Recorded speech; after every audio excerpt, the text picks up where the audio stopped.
நமது ராசி அறக்கட்டளையின் ஜோதிடம் தொடர்பான பதிவுகளை தொடர்ந்து பார்த்து வரும் வலைத்தள அன்பர்களுக்கு வணக்கம். சேவலம்பி ஆண்டு ஆவணி மாதத்திற்கான மிதுன ராசி பலன்களை இப்போது பார்க்கலாம்.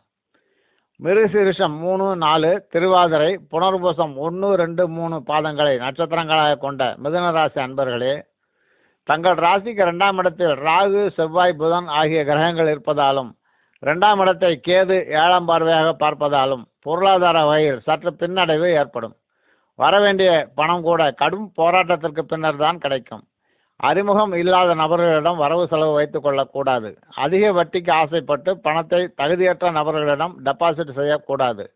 பிறருக்கு வாக்குறுதி ஏதும் தரக்கூடாது.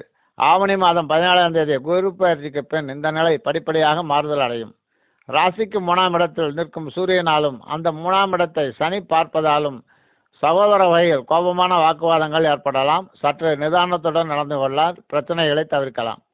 ராசிக்கு 4ஆம் இடத்தில் குரு நிற்பது நல்லது என்றாலும் தனித்து நிற்கும் குருவாக இருப்பதால் சற்று மன வலிமை குறையலாம். தேவையற்ற குழப்பங்கள் காணப்படும். புதிய வீடு, வாகனங்கள் வகையில் அவசர முடிவுகள் எடுக்க வேண்டாம். தாங்கள் தலைமை ஏற்றுள்ள பொறுப்புகளுக்கு சோதனைகள் ஏற்படும்.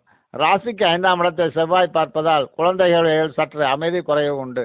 ஆனாலும் குரு பெயர்ச்சிக்கு பின் இந்த நிலை மாறும் என்பதால் கவலை வேண்டாம். ராசிக்கு 9ஆம் இடத்தை செவ்வாய் தனது 8ஆம் பார்வையால் பார்ப்பதால் தந்தை வகையில் மனக்கசப்பு ஏற்படும். தந்தை வழி சொத்துக்களிலும் வில்லங்கம் உண்டு. ராசிக்கு 6ஆம் இடத்தில் இருக்கும் சனி 8ஆம் இடமான ஆயுள் ஸ்தானத்தை பார்ப்பதால் உடல் ஆரோக்கியம் மேம்படும் என்றாலும் வீண் பயத்தை ஏற்படுத்துவார். ராசிக்கு 12ஆம் இடத்தை சனி பார்ப்பதால் வைத்திய செலவுகளை ஏற்படுத்துவார். ராசிக்கு 8ஆம் இடத்தை குரு பார்ப்பதால் ஆயுள் வலிமை உண்டு. ஆனால் அதே 8ஆம் இடத்தை செவ்வாயும் ராகுவும் பார்ப்பதால் சிறு விபத்துக்கள் நேரலாம் என்பதால் வண்டி வாகனங்களில் வேகமாக செல்வதை தவிர்க்கவும். ராசிக்கு 10ஆம் இடத்தை குரு பார்ப்பதால் வேலை வாய்ப்புகள் வெற்றி தரும். தொழில் லாபகரமாக இருக்கும். ராசிக்கு 12ஆம் இடமான விரயஸ்தானத்தை குரு பார்ப்பதால் வீட்டில் சுப செலவுகள் ஏற்படும்.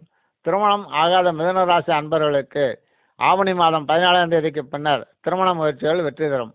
மாணவர்களுக்கு இந்த மாதம் சற்று சோதனையான காலம்தான். மாதத்தின் பிற்பகுதி சிறப்பாக இருக்கும். வியாபாரிகளுக்கு சுமாரான லாபம் கிடைக்கும் என்பதால் புதிய முதலீடுகளை தவிர்ப்பது நல்லது. ரியல் எஸ்டேட் தொழில் சற்று மந்தமாக இருக்கும் என்பதால் புது முயற்சிகள் வேண்டாம். பங்கு வர்த்தகம் மாதத்தின் பிற்பகுதியில் ஏற்றத்துடன் காணப்படும். மார்க்கெட்டிங் துறைகளில் இருப்பவர்கள் சற்று ஏமாற்றமடைய நேரலாம். திருமணம் ஆன மிதுன ராசி அன்பர்களுக்கு இந்த மாதம் மஞ்சள் நிறம் யோகம் தரும். திருமணம் ஆகாதவர்களுக்கு இந்த மாதம் இளம் சிவப்பு நிறம் அதிர்ஷ்டமானது. மாணவர்களுக்கு இந்த மாதம் பச்சை நிறம் சாதகமாக இருக்கும். வியாபாரிகளுக்கு இந்த மாதம் சிவப்பு நிற பொருட்கள் லாபம் தரும். இந்த மாதம் உங்கள் அதிர்ஷ்ட எண் 3. ஆவணி மாதம் 17ஆம் தேதி 2/9/2017 சனிக்கிழமை பகல் மணி 2:31 முதல் ஆவணி மாதம் 19ஆம் தேதி இரவு மணி 12:13 முடிய சந்திராஷ்டம நாட்கள் என்பதால் இதிலும் கவனம் தேவை. ஆவணி மாதத்திற்கான மற்ற ராசிகளின் பலன்களை தெரிந்து கொள்ள தொடர்ந்து எமது பதிவுகளை பாருங்கள். நன்றி. தங்களின் ஜாதகத்தை கொண்டு குரு பெயர்ச்சி மற்றும் எதிர்கால பலன்களை தெரிந்து கொள்ள எங்களை தொடர்பு கொள்ளுங்கள்.